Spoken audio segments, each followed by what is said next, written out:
మహోన్నతిని చాటున నివసించువాడే సర్వశక్తిని నీడన విశ్రమించువాడు. ఆయనే నాకు ఆశ్రయము, నా కోట, నేను నమ్ముకొను నా దేవుడని నేను యెహోవాను గూర్చి చెప్పుచున్నాను. వేటకాని ఊరిలో నుండి ఆయన నన్ను విడిపించును, నాశనకరమైన తెగులు రాకుండా నన్ను రక్షించును. ఆయన తన రెక్కలతో నన్ను కప్పును, ఆయన రెక్కల కింద నాకు ఆశ్రయము కలుగును. ఆయన సత్యము కేడము డాలునయ్యున్నది. రాత్రివేళ కలుగు భయముకైనను, పగటి వేళ ఎగురు బాణమునకైనను, చీకటిలో సంచరించు తెగులుకైనను, మధ్యాహ్నమందు పాడు చేయు రోగమునకైనను నేను భయపడకుందును. నా ప్రక్కన 1000 మంది పడినను, నా కుడి ప్రక్కన 10,000 మంది కూలినను అపాయము నా యొద్దకు రాదు. నేను కనులారా చూచుచుండగా భక్తిహీనులకు ప్రతిఫలము కలుగును.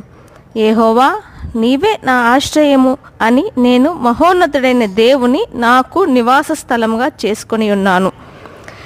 నాకు అపాయమేదియు రాదు, ఏ తెగులు నా గుడారమును సమీపించదు. ఆయన నా మార్గములన్నిటిలో నన్ను కాపాడుటకు ఆయన నన్ను గూర్చి తన దూతలను ఆజ్ఞాపించును. నా పాదములకు రాయి తగులకుండా వారు నన్ను తమ చేతుల మీద ఎత్తిపట్టుకుందురు. నేను సింహములను నాగుపాములను తొక్కెదను, కొదమ సింహములను భుజంగములను అణగదొక్కెదను.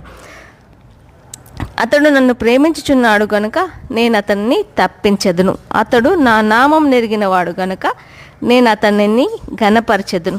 అతడు నాకు మొరపెట్టగా నేను అతనికి ఉత్తరమిచ్చెదను. శ్రమలో నేను అతనికి తోడయ్యుండెదను. అతన్ని విడిపించి అతని గొప్ప చేసేదను. దీర్ఘాయువు చేత అతనిని తృప్తిపరచెదను. నా రక్షణ అతనికి చూపించెదను.